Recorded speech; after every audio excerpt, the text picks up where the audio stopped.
Praise the lord. ఆదికాండము 3వ అధ్యాయము.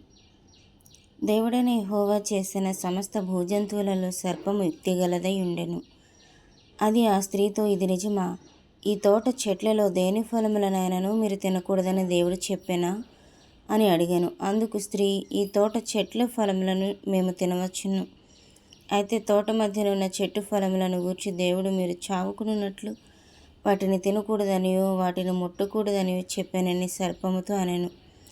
అందుకు సర్పము, మీరు చావనే చావరు, ఏలైనగా మీరు వాటిని తినుదినమున మీ కనులు తెరవబడననియో మీరు మంచి చెడ్డలను ఎరిగిన వారే దేవతల వలె ఉందిరనియో దేవునికి తెలియనని స్త్రీతో చెప్పగా, స్త్రీ ఆ వృక్షము ఆహారమునకు మంచిదియు కనులకు అందమైనది వివేకమిచ్చు రమ్యమైనదునై యుండుట చూచినప్పుడు ఆమె దాని ఫలములలో కొన్ని తీసుకొని తిని తనతో పాటు తన భర్తకును ఇచ్చెను. అతడు కూడా తినెను. అప్పుడు వారిద్దరి కనులు తెరవబడెను. వారు తాము దిగంబరులమని తెలుసుకొని అంజూరపు ఆకులు కుట్టి తమకు కచ్చడములను చేసుకొనిరి. చల్లపూటను ఆదామును అతని భార్యయు తోటలో సంచరించుచున్న దేవుడని యెహోవా స్వరము విని, దేవుడని యెహోవా ఎదుటికి రాకుండా తోట చెట్ల మధ్యను దాగుకొనగా, దేవుడైన యెహోవా ఆదామును పిలిచి, నీవు ఎక్కడ ఉన్నావనను. అందుకతడు, నేను తోటలో నీ స్వరము వినినప్పుడు దిగంబరిగా నుంటిని గనుక భయపడి దాగుకొంటినను. అందుకు ఆయన, నీవు దిగంబరి అని నీకు తెలిపిన వాడెవడు? నీవు తినకూడదని నేను నీకు ఆజ్ఞాపించిన వృక్షఫలములు తింటివా అని అడిగాను.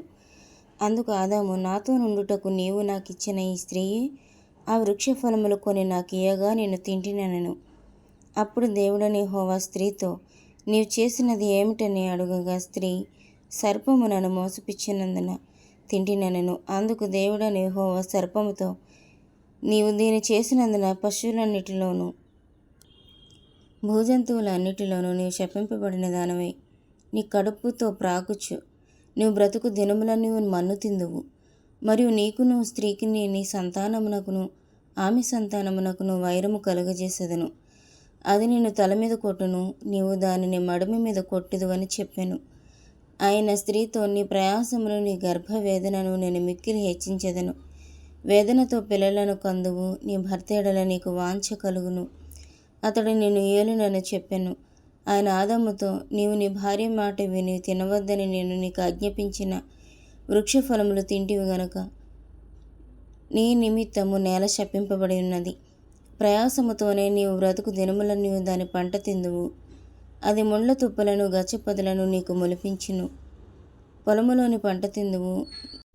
నీవు నేలకు తిరిగి చేరు వరకు నీ ముఖపు చెమట కార్చి ఆహారం తిందువు. ఏలైనగా నేల నుండి నీవు తీయబడితివు, నీవు మన్నే గనక తిరిగి మన్నైపోదువని చెప్పాను. ఆదాము తన భార్యకు హవ్వ అని పేరు పెట్టెను. ఏలైనగా ఆమె జీవం గల ప్రతివానికిని తల్లి. దేవుడైన యెహోవా ఆదామునకును అతని భార్యకును చర్మపు చొక్కాయలను చేయించి వారికి తొడిగించెను. అప్పుడు దేవుడైన యెహోవా, ఇదిగో మంచి చెడ్డలను ఎరుగునట్లు ఆదాము మనలో ఒకని వంటి వాడాయెను. కాబట్టి అతడు ఒకవేళ తన చేయి చాచి జీవవృక్ష ఫలమును కూడా తీసుకొని తిని నిరంతరం జీవించునేమో అని. దేవుడని యెహోవా అతడు ఏ నేల నుండి తీయబడనో దాన్ని సిద్ధపరచుటకు ఏదైనా తోటలో నుండి అతన్ని పంపివేశాను. అప్పుడు ఆయన ఆదామును వెళ్ళగొట్టి ఏదైనా తోటకు తూర్పు దిక్కున కెరూబులను జీవవృక్షమునకు పోవు మార్గమును కాచుటకు ఇటు అటు తిరుగుచున్న ఖడ్గజ్వాలను నిలువబెట్టెను.